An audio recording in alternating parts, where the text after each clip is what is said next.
الله أكبر الله أكبر الله أكبر الله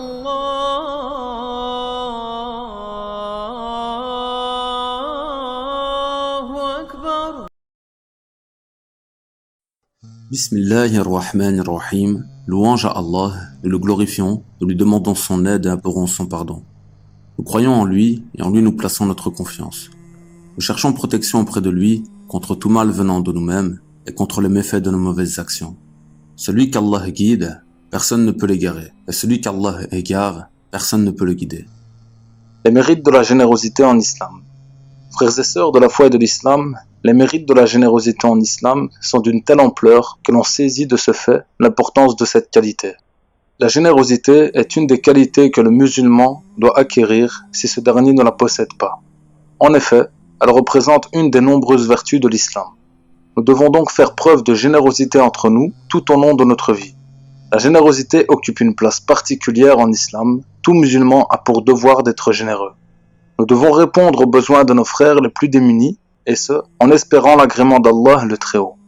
Cependant, il est important de donner également ce que nous aimons, et non uniquement ce que nous avons en surplus. Le prophète alayhi salatu wassalam a dit: certes, Allah est généreux et il aime la générosité. Il aime les bons comportements et il déteste ceux qui sont vils. Et il a dit alayhi salatu wassalam: la main qui est au-dessus est meilleure que la main qui est en dessous. La main qui est au-dessus est celle qui dépense, et la main qui est en dessous est celle qui mendie. Tout d'abord, nous devons savoir que lorsque nous faisons un acte généreux, Allah le Très-Haut en est témoin. L'Exalté dit: tout ce que vous dépensez comme bien, Dieu le sait parfaitement. Allah est témoin de ce que nous donnons et va donc nous récompenser pour notre bien. Nous œuvrons dans le seul but de le satisfaire et d'espérer sa récompense. À ce sujet, Allah Azza wa Jal dit: tout ce que vous dépensez au service d'Allah, il vous le remplace. Le Très-Haut dit également: et pour tout ce que vous dépensez de vos biens, vous serez pleinement récompensés et nullement lésés. Donnons donc sans compter, car Allah nous remplacera ce que l'on a donné. Et quel meilleur don que celui de notre Seigneur. La récompense de notre Créateur représente le mérite le plus important, car il est le très généreux et très miséricordieux. La générosité est un moyen pour nous d'accéder au paradis. De plus, celui sur lequel nous devons prendre exemple était d'une générosité sans limite, alayhi salatu wassalam. Qu'en est-il de nous? Donnons-nous autant que nous le pourrions. Donc la générosité fait partie des traits de caractère de notre noble prophète alayhi salatu wassalam, comme il a été largement rapporté dans les hadiths. En effet, selon Jabr radiallahu anhu qui a dit: jamais on a demandé quelque chose au messager d'Allah sallallahu alayhi wa sallam et qu'il ait dit non. D'après Anas radiallahu anhu, il n'est pas une seule fois où l'on ait demandé quelque chose au messager d'Allah sallallahu alayhi wa sallam comme prix d'une entrée en islam et qu'il ne l'ait pas donné. Une fois, quelqu'un vint à lui et il lui donna un troupeau remplissant l'espace qui séparait deux montagnes. Cet homme retourna parmi les siens et leur dit: ô mon peuple, entrez en islam, car Mohammed sallallahu alayhi wa sallam donne à la manière de celui qui ne craint pas la pauvreté.